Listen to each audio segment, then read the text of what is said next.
Class 7 থেকে admission পর্যন্ত আমি কখনো ইংলিশ ফর টুডে বইটা সেভাবে পড়িনি। ইয়েট আমার ইংলিশের রেজাল্টস অনেক ভালো ছিল, হোক সেটা গ্রামার, হোক সেটা রাইটিং, কিংবা হোক সেটা কম্প্রিহেনশন। এই ভিডিওতে আমি বলবো কেন আমি এই বইটা পড়িনি, না পড়েও কেন আমার মার্কস সবসময় ভালো থাকতো, অ্যান্ড বোর্ড থেকে এই বইটা আমাদেরকে কি জন্যই বা প্রোভাইড করা হয়ে থাকে। ক্লাস 2-3 থেকেই ইংলিশ আমার বেশ পছন্দের সাবজেক্ট ছিল, ইয়েট এই ইংলিশ ফর টুডে যে টেক্সট বুকটা অর্থাৎ ইএফটিডি বুকটা আমার টেক্সট বুকের পছন্দের তালিকায় ছিল সব থেকে নিচে, কারণ it was the most boring text book to me. দেখো, ভোকাবুলারি যদি শেখার হয় তাহলে সেটা আমরা অনেকখান থেকেই শিখতে পারি, যেমন in my case it was mostly from sports commentary, TV shows, subtitles, some English cartoons, English articles, etcetera etcetera. Plus grammar তো আমাদের সকলকেই শিখতে হয়, ক্লাস 2-3 থেকে আমরা গ্রামার শিখতে থাকি এবং প্রয়োজন অনুসারে প্রত্যেক ক্লাসে আমরা গ্রামার আরো বেশি পড়তেই থাকি। সো গ্রামার আমরা আলাদা করে পড়তেছি, ভোকাবুলারি আমার আলাদা করে সোর্স আছে। সো ভোকাবুলারি এন্ড গ্রামার যদি জানা থাকে তাহলে এক্সাম হলের মধ্যে ইংলিশ ফর টুডে বুক থেকে যা যা আসতেছে তা তো আমি কম্প্রিহেনশন রিড করে অ্যান্সার করতেই পারতেছি। সো এই কারণে মোটামুটি ক্লাস 4-5 থেকে আমার এই বইটার প্রতি আগ্রহ একেবারে নেই, এবং ক্লাস 6 এর পরে আমি এই বইটা আসলে কখনো সেভাবে পড়িও নি। স্পেশালি যদি আমি এসএসসি এবং এইচএসসি বইটার কথা বলি, আমাকে যদি ভাই এখনো তুমি বলো যে এই একটা টপিক, আমি এখনো যদি আমাকে তুমি ওই বই থেকে একটা টপিক তুলে দেখাও যে ভাই এটা এই জায়গা থেকে আসছে, এটা এসএসসি বইয়ে আছে বা এটা এইচএসসি এফটিডি বুকে আছে, ভাই বিশ্বাস করো আমি ওটা বলতে পারবো না, একদম বলতে পারবো না। আমি এসএসসি আর এইচএসসিটা একেবারে কিছুই পড়িনি। এখন আমাদের যেটা গতানুগতিক কোয়েশ্চেন প্যাটার্ন হয় সেটা অ্যান্সার করার জন্য আসলে বইটা পড়ার খুব একটা প্রয়োজন পড়ে না। স্টিল স্টুডেন্টদের মধ্যে এই বইটাকে নিয়ে এত ফিয়ার আমি দেখেছি, বিশেষ করে অ্যাডমিশন সিজনে যারা ডেডিকেটেড আর্টস থেকে বিএমএড এর জন্য প্রিপারেশন নিচ্ছিল, তারা তো মোটামুটি এই বইটাকে হুবহু লাইন বাই লাইন মুখস্থও করে, এরকম স্টুডেন্ট আমি কম দেখিনি। সো অ্যাকচুয়ালি এইটার কি কোনো প্রয়োজন আছে? কেন এটাকে নিয়ে এত ভয়? এটার পিছনে অন্যতম কারণ হচ্ছে স্টুডেন্টরা মেইনলি এই বইটাকে অনেকটা ফিজিক্স, কেমিস্ট্রি, ম্যাথামেটিক্স কিংবা জিওলজি বা হিস্ট্রি এইসব বুকসের সাথে কম্পেয়ার করে সেই রকম সাবজেক্ট মনে করে প্রায়োরিটি দেয়। বাট অ্যাকচুয়ালি কি ইংলিশ একটা সাবজেক্ট? ইংলিশকে কি একটা সাবজেক্টের মতো কনসিডার করা যেতে পারে? ইংলিশকে ভাইয়া একটা সাবজেক্টের মতো না, একটা ল্যাঙ্গুয়েজের মতো ট্রিট করতে হবে। আলটিমেটলি ইংলিশ তো একটা ল্যাঙ্গুয়েজই। আমি যদি তোমাকে এখনই বাংলা নিয়ে কিছু বলতে বলি বা বাংলা সাবজেক্ট তোমাকে পড়তে বলি, তুমি কি আসলে চিন্তা করবা যে বাংলা আমি যাই কিছু মুখস্থ করে আসি? তোমাদের মধ্যে তো সবসময় একটা টেন্ডেন্সি থাকে না, বাংলা ছোট বয়স অব্দি ঠিক আছে, বাংলা নিয়েও একটু ভাইব থাকে, বাট একটু বড় হওয়ার সাথে সাথে বাংলাকে আমরা কেউ আসলে ওইভাবে দেখি, নিজেদের ল্যাঙ্গুয়েজের মতো দেখি। আজকের দিনে আমরা তো সকলে জানি যে ইংলিশের ইম্পর্টেন্স কতখানি, ইয়েট আমরা ইংলিশকে সেই পরিমাণে ইম্পর্টেন্স পে করি না।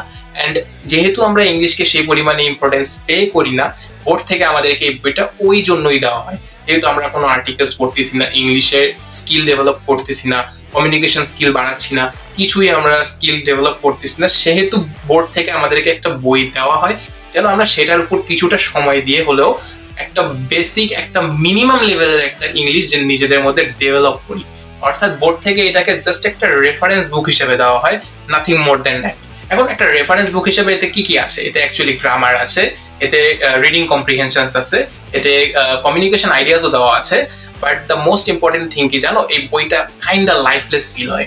এই বইটার মধ্যে ইন্টারেক্টিভ লার্নিং নাই, এটা স্টুডেন্টকে ইমোশনালি কানেক্ট করতে পারে না নিজের সাথে। দ্যাটস ওয়াই আমাদের এটা পড়তে কিছুটা অনীহা ফিল হয়, এবং এই বইটাকে না সাজানো হয়েছে একটা এক্সাম ওরিয়েন্টেড ভাবে। অ্যান্ড তোমরা জানো সব থেকে ডিসঅ্যাপয়েন্টেড থিং কি এই জায়গাটার মধ্যে? স্কুল বলো, হাই স্কুল বলো, কলেজ বলো, সবখানে টিচাররা এই বইটাকে এমন ভাবে ট্রিট করে যেন এটা একটা এক্সাম ম্যাটেরিয়াল। আসলে এই বইটাকে তো দেওয়া হয়েছে স্কিল ডেভেলপ করার জন্য, তাই না? আমরা তো বোর্ডের মধ্যে বা যে কোনোখানে যে ইংলিশ ফর টুডে থেকে কোয়েশ্চেনটা আসবে সেটা তো আমরা ইজিলি অ্যান্সার করতে পারবো কম্প্রিহেনশনটা রিড করে, যদি আমাদের গ্রামার নলেজ ভালো থাকে, যদি আমার মিনিমাম একটা রাইটিং স্কিল থাকে। সো এটার জন্য তো আলাদা করে এভাবে পড়ার দরকার নেই যে দেখো পরীক্ষার জন্য এই টপিক ইম্পর্টেন্ট, তোমরা এই টপিক পড়ে আসবা, এই টপিকের উপর বেশি গুরুত্ব দিবা, এগুলো থেকেই কোয়েশ্চেন আসার সম্ভাবনা সবচেয়ে বেশি। টিচারদের এই মনোভাবটা আমাকে সবচেয়ে বেশি হার্ট করছে এই বিষয়টার মধ্যে। আমরা অ্যাজ এ স্টুডেন্ট এই বইটার মধ্যে যা চাই তা হচ্ছে life practice, more interactive learning and real conversations. বুকটা আনডাউটেডলি আমাদেরকে কিছু ওয়ার্ডস দেয়, বাট এই ওয়ার্ডস গুলোর প্রয়োগ কেমন করে করতে হবে বুকটা অ্যাকচুয়ালি আমাদেরকে সেইটাই তো দেয় না। এখন যদি শুধুমাত্র এক্সামের কথাই বলি, আমরা যদি গ্রামার ভালো মতো চর্চা করি এবং আমাদের যদি মিনিমাম রাইটিং লেভেল থাকে as I said before, so তা দিয়েই তো আমরা মোটামুটি এক্সাম হলের মধ্যে কম্প্রিহেনশনটা রিড করে একদম অনায়াসে আমরা ভালো একটা নাম্বার ক্যারি করতে পারতেছি। সো সেটার জন্য আলাদা করে এই গোটা বইটা মুখস্থ করার তো কোনো মানে হয় না। আমরা যদি কেবল এই রেফারেন্স বুকটাকে পড়তে থাকি, আমরা জাস্ট নিজেদের ইংলিশ লেভেলকে লিমিট করতেছি। আমাদের উচিত আরো বেশি পরিমাণে আর্টিকেলস পড়া কিংবা ইন্টারঅ্যাক্টিভ লার্নিং প্র্যাকটিস করা, তবে আমরা ইংলিশ আরো বেটার করতে পারবো। এই যে টেক্সট বুকটা আছে, টেক্সট বুকের বাইরে কিছু আসলেও আমরা সেটাকে সলভ করতে পারবো। আলটিমেটলি ইংলিশের তো ইম্পর্টেন্স অনেক বেশি আমাদের দেশের কনটেক্সটে বিশেষ করে, তাই না? এন্ড লাস্টলি আমি একটা কথা বলতে চাই, সেটা হচ্ছে English is a thing to feel, not a subject to rod brother. আমাদের এটা এইভাবে জাস্ট একটা টেক্সট বুক বা একটা রেফারেন্স বুককে মুখস্থ করে যাওয়া উচিত না, বরং আমাদেরকে এটাকে জাস্ট একটা রেফারেন্স বুক হিসেবে ট্রিট করা দরকার। বরং আমরা আমাদের ভয়েস আরো রেজ করতে পারি যেন এই বইটার মধ্যে আরো কিছু সংস্কার করা হয়। পাশাপাশি আমাদেরকে ইন্টারঅ্যাক্টিভ লার্নিং নিজেদের থেকে প্র্যাকটিস করে যাওয়া দরকার। এন্ড এই বইটার উপর আসলে আলাদা করে সময় দেওয়ার দরকার নেই। আমরা যদি ভালো মতো নিজেদের ভোকাবুলারিকে মোটামুটি এনরিচ রাখতে পারি, এটা আমাদের একদমই মানে নিজে থেকে করার বিষয়, নিজ দায়িত্বে করার বিষয়। এন্ড গ্রামারের নলেজ যদি আমাদের থাকে, আমরা ইংলিশ ফার্স্ট পেপার যে এক্সামটা হয় সেটা আমরা অনায়াসে পার পেয়ে যাবো। ভিডিও ইনফরমেটিভ মনে হয়ে থাকলে তোমরা ফলো করে রাখতে পারো, কারণ এরকম কন্টেন্টস আগামীতে আরো আসতেই থাকবে। See you soon.